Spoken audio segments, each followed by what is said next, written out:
आजपासूनचा परत एक शेतकऱ्यासाठी अंदाज येत आहे। सर्व शेतकऱ्याला सांगू इच्छितो की राज्यामध्ये आतामध्ये 12 जून 13 जून आणि 14 जून दरम्यान आणि 15 जून दरम्यान दररोज भाग बदलत पाऊस पडणार आहे, म्हणून हा अंदाज लक्षात येतो।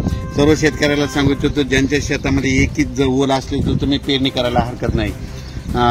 पेरणी करण्यासाठी चांगलं पोषक वातावरण, म्हणून हा अंदाज लक्षात घ्यायचा।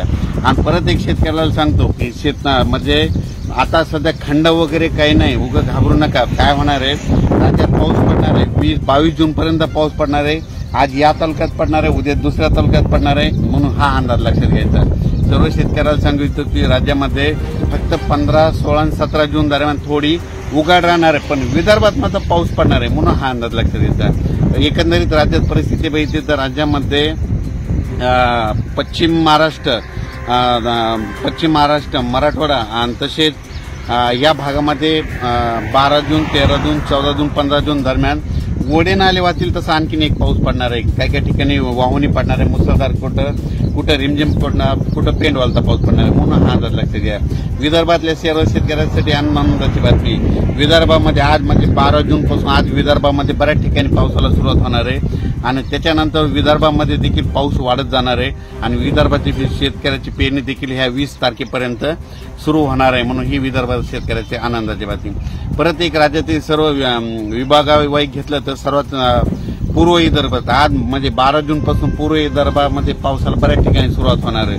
त्याच्यानंतर पश्चिमी द्वारा देखील 12 जून ते 22 जून दरम्यान दररोज भाग बदलत पाऊस पडणार आहे, म्हणून हा अंदाज लक्षात घ्यायचा। आणि त्याच्यानंतर मराठवाड्यात देखील सर्व शेतकऱ्याला सांगू इच्छितो की म्हणजे 12, 13, 14 जून पर्यंत दररोज वेगवेगळ्या भागात पाऊस पडणार आहे आणि एकच ओल असले तर पेरणी करायला हरकत नाही, म्हणून हा अंदाज लक्षात घ्यायचा।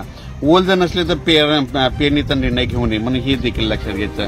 त्याच्यानंतर सांगायचं झालं तर सोलापूर, सातारा, सांगली, नगर, नाशिक, धुळे, जळगाव, तसेच बुलढाणा, जालना, परभणी, अमरावती, अकोला, हिंगोली, वाशिम, नांदेड, लातूर, बीड या भागात देखील ह्या 3-4 दिवसामध्ये चांगला पाऊस पडणार आहे, म्हणून हा अंदाज लक्षात घ्यायचा।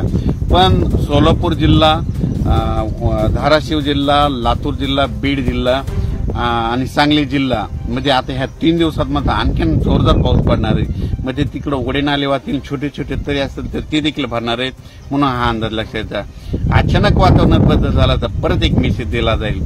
धन्यवाद।